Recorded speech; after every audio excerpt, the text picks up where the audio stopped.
Baik, bismillahirrahmanirrahim. Assalamualaikum warahmatullahi wabarakatuh. Alhamdulillah, kita panjatkan puji dan serta rasa syukur karena Allah Ta'ala masih mengizinkan kita untuk bertemu pada pertemuan ketiga kita.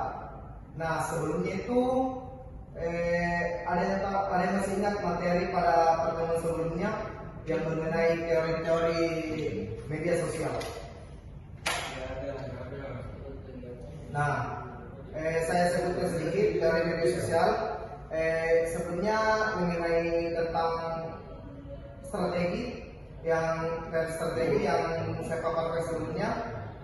Nah, langsung saja kita masuk pada materi yang akan saya sampaikan pada hari ini yang mengenai model dan metode inovatif dalam pembelajaran sosiologi.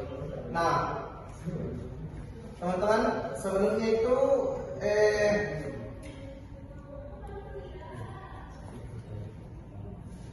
saya ingin mengecek kehadiran kalian semua. Apakah semuanya hadir pada kelas kita hari ini? Oke, satu orang tidak hadir ya? Oke, jadi pembelajaran kita hari ini mengenai metode dan model. Nah, sebelumnya ada yang tahu tentang metode dan model pembelajaran inovatif?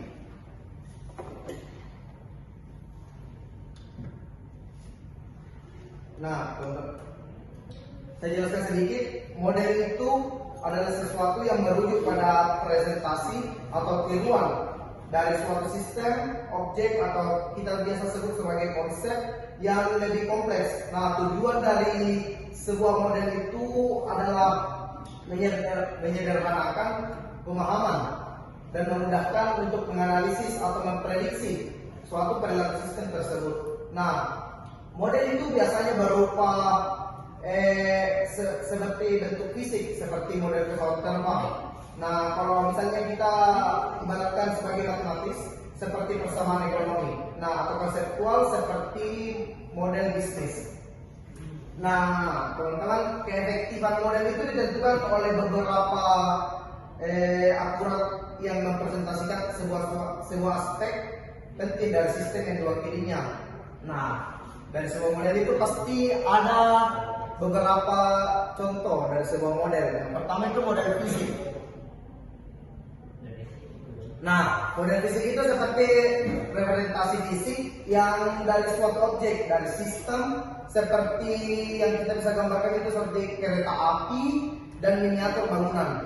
Nah, contoh model kedua itu seperti yang saya sebutkan tadi adalah model matematis.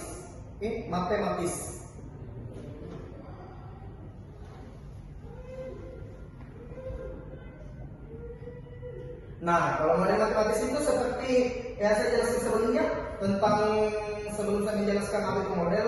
Nah, saya jelaskan itu tadi seperti representasi yang menggunakan persamaan, rumus atau algoritma matematika seperti memprediksi cuaca dan model pertumbuhan penduduk. Nah, contoh model selanjutnya itu adalah model konseptual. Nah, model konseptual ini seperti referensi abstrak. Nah, referensi abstrak itu seperti sebuah ide atau bisa kita sederhanakan sebagai pembentukan sistem yang seringkali menggunakan diagram atau flowchart seperti model siklus hidup produk atau model organisasi. Nah, yang terakhir contoh model yang saya berikan yaitu model simulasi. Nah, model simulasi itu seperti representasi yang disimpulkan perilaku atau suatu sistem yang melalui waktu. Contoh dari simulasi lalu lintas atau simulasi pasar saham. Nah, kita masuk di pengertian inovatif. Pengertian inovatif itu seperti sesuatu yang baru, orisinil, dan membawa perubahan signifikan. Hal ini bukan sekedar perubahan yang kecil ataupun perubahan yang besar, tetapi kita dapat simpulkan kalau misalnya itu pembelajaran inovatif itu dapat kita bukan sekedar perubahan kecil yang dapat kita modifikasi, tetapi kita dapat menciptakan nilai baru atau meningkatkan efisiensi secara otomatis. Nah, langsung saja itu ciri-ciri dari sebuah model inovatif. Yang pertama itu kebaruan. di mana pada kebaruan itu menawarkan sesuatu yang belum pernah ada sebelumnya. Nah, atau sangat berbeda dari apa yang kita ketahui sebelumnya. Nah, yang kedua itu adalah nilai tambah, di mana pada nilai tambah ini kita dapat memberikan manfaat signifikan bagi pengguna atau masyarakat, baik secara ekonomi, sosial, dan lingkungan. Nah, langsung saja hubungan antara dua ini yakni inovatif dan model itu seringkali digunakan sebagai alat untuk mengembangkan dan mengevaluasi inovasi. Nah, sebuah model dapat membantu menyesuaikan ide-ide inovatif dengan menguji berbagai skenario dan mengidentifikasi sebuah potensial masalah. Nah, sedangkan model yang inovatif itu sendiri dapat menjadi inovasi itu sendiri jika model tersebut menawarkan cara baru yang lebih efektif dan menawarkan cara baru untuk memahami mengelola suatu sistem. Nah, sebagai contohnya itu seperti model bisnis yang inovatif itu dapat kita meresolusi cara atau suatu perusahaan dapat beroperasi berinteraksi dengan pelanggannya. Nah, kita melangkah ke pembahasan selanjutnya mengenai keterkaitan model dan metode inovatif dalam pembelajaran sosiologi. Singkat saja teman-teman, pembelajaran model dan metode inovatif itu sangat keterkaitan erat dengan jurusan kita yakni pendidikan sosiologi. Ya, karena metode inovatif itu dalam pembelajaran sosiologi sangat erat.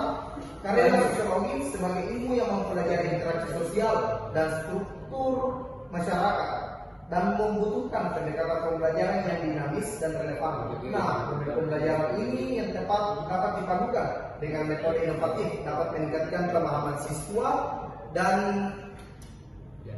dapat meningkatkan pemahaman siswa terhadap konsep-konsep sosiologi yang kompleks dan abstrak.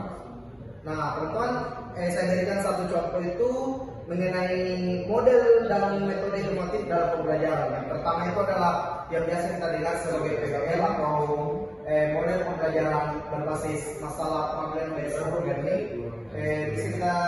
Biasa kita dengar di mana pada model ini berpusat pada penyelesaian masalah nyata yang relevan dengan kehidupan siswa dan konteks sosial mereka.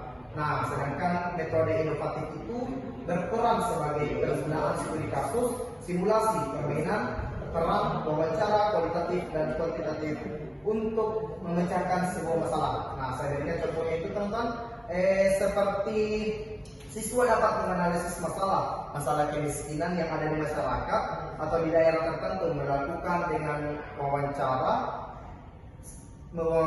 wawancara oleh warga setempat. Nah, langsung saja kita bahas bagian terpenting dari materi kita pada hari ini mengenai karakteristik, kunci dan metode dan model inovatif. Nah, ada beberapa kunci dari karakteristik kunci untuk inovatif. Yang pertama itu berpusat pada siswa atau student center. Yang kedua itu berorientasi pada masalah atau biasa kita dengar sebagai problem oriented. Nah, adapun karakteristik dari sebuah kunci model inovatif, yang pertama itu adalah kolaborasi, tidak asing dari telinga kita semua, dan yang kedua itu pembelajaran bermakna atau meaningful. Penjelasan pada hari ini sudah cukup. Saya akhiri dengan ucapan bila bisa bilang wassalamualaikum warahmatullahi wabarakatuh. Waalaikumsalam warahmatullahi wabarakatuh.